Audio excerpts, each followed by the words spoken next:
ಎಲ್ರಿಗೂ ನಮಸ್ಕಾರ. ಇವತ್ತು ನಾವು 25ನೆಯ ಶ್ಲೋಕದ ಪರಿಚಯವನ್ನು ಮಾಡಿಕೊಳ್ಳೋಣ. ಶ್ಲೋಕ ಹೀಗಿದೆ: ಸಕ್ತಾಃ ಕರ್ಮಣ್ಯ ವಿದ್ವಾಂಸೋ ಯಥಾ ಕುರ್ವಂತಿ ಭಾರತ ಕುರ್ಯಾದ್ ವಿದ್ವಾಂಸ್ತಥಾ ಸಕ್ತಃ ಚಿಕೀರ್ಷುರ್ಲೋಕ ಸಂಗ್ರಹಂ. ಹಿಂದಿನ ಹಲವು ಶ್ಲೋಕಗಳಲ್ಲಿ ಹೇಳಿರುವ ಭಾವವನ್ನೇ ಮತ್ತೆ ಹೇಳ್ತಾ ಇದ್ದಾನೆ. ಎಲ್ಲರೂ ಕರ್ಮವನ್ನು ಮಾಡಬೇಕು, ಇದನ್ನಂತೂ ಹೇಳಿ ಆಗಿದೆ.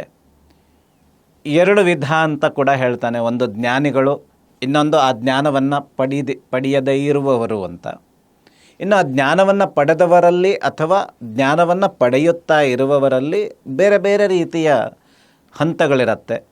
ಕೆಲವರು ಆರಂಭಿಕರಾಗಿರಬಹುದು, ಕೆಲವರು ವಿದ್ವಾಂಸರಾಗಿರಬಹುದು, ಕೆಲವರು ಸಂಪೂರ್ಣವಾಗಿ ತಿಳಿದವರಾಗಿರಬಹುದು. ಇದು ಒಂದು ರೀತಿಯ ವಿಭಾಗವಾದರೆ, ಇನ್ನೊಂದು ರೀತಿಯ ವಿಭಾಗ ಏನಂದರೆ ಆ ಫಲಾಪೇಕ್ಷೆ ಇರುವವರು, ಫಲಾಪೇಕ್ಷೆ ಇಲ್ಲದೆ ಇರುವವರು ಅಂತ.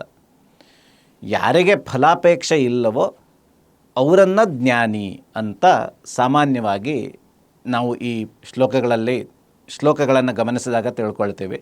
ಇಲ್ಲಿ ಶ್ರೀಕೃಷ್ಣ ಏನು ಹೇಳ್ತಾನೆ ಅಂದರೆ, ಭಾರತ ಅಂತ ಅರ್ಜುನನನ್ನು ಸಂಬೋಧಿಸ್ತಾನೆ. ಅವನು ಅಂದರೆ ಭಾರತ ಅಲ್ಲಿ ಅರ್ಜುನನಿಗೆ ಹೇಳಿದರು, ಇಡೀ ನಾವು ಭಾರತ ಅಂತ ಅರ್ಜುನನಿಗೆ ಹೇಳಿದರು. ಇದು ನಮ್ಮೆಲ್ಲರಿಗೂ ನಾವು ಅನ್ವಯಿಸಿಕೊಳ್ಳಬಹುದಾದ ವಿಚಾರವೇ. ಏನು ಅಂದರೆ, ವಿದ್ವಾಂಸರಾದವರು, ಸ್ವಲ್ಪ ತಿಳ್ಕೊಂಡವರು, ಕರ್ಮ ಅಂದರೆ ಹೀಗೆ, ಕರ್ಮಫಲ ಅಂದರೆ ಏನು ಇತ್ಯಾದಿ ತಿಳ್ಕೊಂಡವರು ಯಾವುದೇ ಆಸಕ್ತಿ ಇಲ್ಲದೆ ಕರ್ಮಗಳನ್ನು ಮಾಡ್ತಾ ಹೋಗಬೇಕು. ಈ ಕಡೆ ಅಜ್ಞಾನಿಗಳು ಫಲಾಪೇಕ್ಷೆ ಇಟ್ಕೊಂಡು ಕೆಲಸಗಳನ್ನು ಮಾಡ್ತಿರ್ತಾರೆ. ಅದಾದರೂ ಪರವಾಗಿಲ್ಲ, ಅದನ್ನು ಮಾಡಲಿ.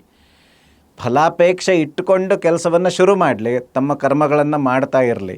ಮುಂದೆ ಮುಂದೆ ಅವರಿಗೆ ಜ್ಞಾನ ಗೊತ್ತಾಗ್ತಾ ಹೋದ ಹಾಗೆ, ಜ್ಞಾನ ಬರ್ತಾ ಹೋದ ಹಾಗೆ ಅವರು ಅದನ್ನು ಕಾಲಕ್ರಮೇಣ ಕಡಿಮೆ ಮಾಡ್ತಾ ಹೋಗ್ತಾರೆ.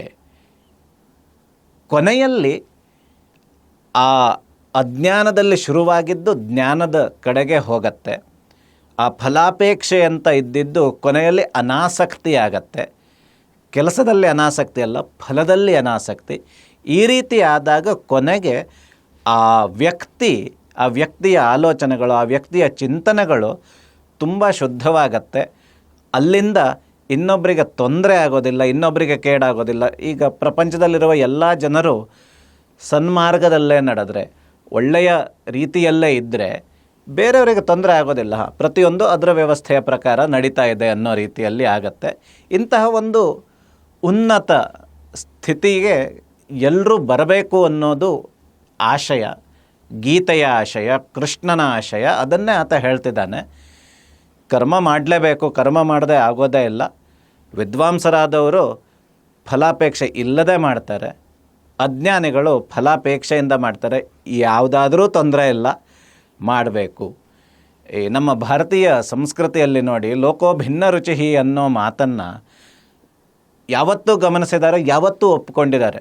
ಒಂದೇ ರೀತಿ ಅನ್ನೋದು ತುಂಬ ಕಷ್ಟ. ನೀವು ಯಾವುದೇ ಒಂದು ನಿಯಮ ಅಂತ ಮಾಡಿಕೊಂಡ್ರೆ ಯಾವುದಾದ್ರೂ ಸ್ವಲ್ಪ ಭಿನ್ನತೆ ಇರುವ ಇನ್ನೊಂದು ಏನೋ ಒಂದು ನಿಮಗೆ ಕಾಣಬಹುದು, ಎಲ್ಲೋ ಒಂದು ಕಡೆ ಕಾಣಬಹುದು. ಹಾಗಾಗಿ ಒಂದೇ ರೀತಿ ಇದಂ ಇತ್ತಂ ತುಂಬ ಕಷ್ಟ ಹೇಳೋದು. ಬೇರೆ ಬೇರೆ ರೀತಿಯಲ್ಲಿ ಇರ್ತಾರೆ. ಆದರೆ ಕೊನೆಯ ಒಂದು ಗುರಿ ಅಂದರೆ ನಾವು ಏನನ್ನು ಮಾಡೋಕ್ಕೆ ಹೊರಟಿದ್ದೀವಿ, ಏನು ಮಾಡಬೇಕು ಅನ್ನೋ ಒಂದು ಚಿತ್ರಣ ನಮ್ಮ ಎಲ್ಲರ ಮನಸ್ಸಲ್ಲಿದ್ದರೆ, ಆ ಊರಿಗೆ ಹೋಗೋ ದಾರಿಗಳು ಬೇರೆ ಇರಬಹುದು, ಆ ಜಾಗಕ್ಕೆ ಹೋಗೋ ದಾರಿಗಳು ಬೇರೆ ಇರಬಹುದು, ಆದರೆ ಅದರತ್ತನೇ ಎಲ್ಲರೂ ಹೋಗಬೇಕು. ಇದು ಆಶಯ. ಎಲ್ರಿಗೂ ನಮಸ್ಕಾರ.